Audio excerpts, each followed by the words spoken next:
ആന്റണി, ജോജു ജോർജ് ജോഷി കൂട്ടുകെട്ടിലെത്തുന്നൊരു mass action പടം എന്നൊരു ത്രില്ലിലൊക്കെയാണ് സിനിമ കാണാൻ കയറിയത്. എന്നാൽ ആവറേജിനും താഴെ അല്ലെങ്കിൽ മാക്സിമം ഒരു ആവറേജ് പടം എന്ന് മാത്രമേ പറയാൻ സാധിക്കൂ. തീർത്തും വ്യക്തിപരമായ അഭിപ്രായമാണ്. നിങ്ങൾ സിനിമ കണ്ടതിന് ശേഷം മറിച്ചൊരു അഭിപ്രായമുണ്ടെങ്കിൽ കമന്റിൽ ഒന്ന് പറയുക. ഇനി വളച്ചു കെട്ടാതെ സിനിമയിലേക്ക് വരാം. ആക്ഷന് പ്രാധാന്യം നൽകിയുള്ള ചിത്രമാണ് ആന്റണി. എന്നാൽ ആദ്യം തന്നെ ചിത്രത്തിന്റെ കഥയും തിരക്കഥയും നിരാശപ്പെടുത്തി കളഞ്ഞു. അതുപോലെ തന്നെ സംവിധാനവും അത്ര മികച്ചത് എന്ന് പറയാൻ സാധിക്കില്ല. കുറച്ചൊക്കെ ലാഗ് അടിപ്പിച്ച് വലിച്ചു നീട്ടിയിട്ടുണ്ട്. സിനിമയുടെ മൊത്തത്തിലുള്ള ആവിഷ്കരണം ഒരു പുതുമ ഉള്ളതായി തോന്നിയില്ല. തീർത്തും പഴഞ്ചൻ അപ്രോച്ച് എന്ന് തന്നെ പറയാം. ശരിക്കും പറഞ്ഞാൽ ജോഷിയുടെ തന്നെ 90കളിലെ സിനിമകളുടെ പുനർ ആവിഷ്കരണം എന്ന് പോലും തോന്നിപ്പോകും. അടുത്തത് പടത്തിന്റെ എഡിറ്റിംഗ്. ഇതുപോലെ ഒരു തോൽവി എഡിറ്റിംഗ് ഈ അടുത്ത കാലത്തെ സിനിമകളിലൊന്നും ഞാൻ കണ്ടിട്ടില്ല.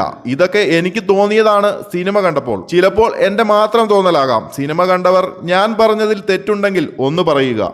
ഈ ഒരു കാലഘട്ടത്തിൽ എത്ര കൂറപ്പടമാണെങ്കിലും മാരക എഡിറ്റിംഗ് ആണ് സിനിമകൾക്കൊക്കെ തന്നെ. കാരണം ടെക്നോളജി അത്രയ്ക്ക് വികസിച്ചു കഴിഞ്ഞു. എന്നാൽ ആന്റണി എന്ന ചിത്രത്തിന്റെ എഡിറ്റിംഗ് നടത്തിയവർ ഏതോ പഴയ ആൻഡ്രോയിഡ് ഫോണിൽ ഫ്രീ ആയി കിട്ടുന്ന വീഡിയോ എഡിറ്റിംഗ് ആപ്ലിക്കേഷൻ ഉപയോഗിച്ച് എടുത്ത ഷോട്ടുകളെല്ലാം കൂടെ തട്ടിക്കൂട്ടി ഒട്ടിച്ചു വെച്ചതുപോലെയുണ്ട്.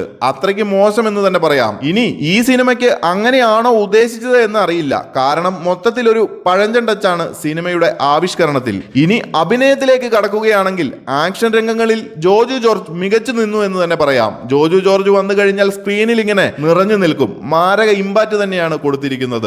ഒരു ജോജു ജോർജ് ആരാധകനെ സംബന്ധിച്ച് ചിലപ്പോൾ സിനിമ ഇഷ്ടപ്പെട്ടേക്കാം. അതുപോലെ തന്നെ കല്യാണി പ്രിയദർശൻ അവതരിപ്പിച്ച ആൻമേരി എന്ന കഥാപാത്രവും നീതി പുലർത്തി എന്ന് തന്നെ പറയാം. കല്യാണിയെ ക്യൂട്ട് ലുക്കിൽ മാത്രം കണ്ടുവന്ന പ്രേക്ഷകർക്ക് മികച്ചൊരു ആക്ഷൻ കഥാപാത്രത്തെ കൂടി കാണിച്ചു തരാൻ കല്യാണിക്ക് സാധിച്ചു. ബോക്സിംഗ് റിംഗിൽ മികച്ച പ്രകടനം തന്നെ നടത്തി.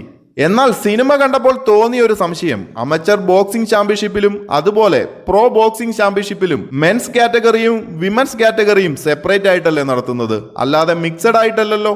ഈ സിനിമയിൽ അങ്ങനെ ഒരു മെൻ വേഴ്സ് വിമൻ ചാമ്പ്യൻഷിപ്പ് കണ്ടപ്പോൾ എന്തോ ഒരു ലോജിക് അങ്ങ് ശരിയാകാത്തതുപോലെ തോന്നി. ഒന്ന് ഗൂഗിൾ ചെയ്ത് നോക്കിയെങ്കിലും ഒരിടത്തും കണ്ടില്ല. ഇതേപ്പറ്റി ആർക്കെങ്കിലും അറിയാമെങ്കിൽ ഒന്ന് കമന്റ് ഇട്ടേര്. ഒരു ഇടിപ്പടമാകുമ്പോൾ കൂടുതൽ ലോജിക്ക് നോക്കി പോകേണ്ട കാര്യമില്ല.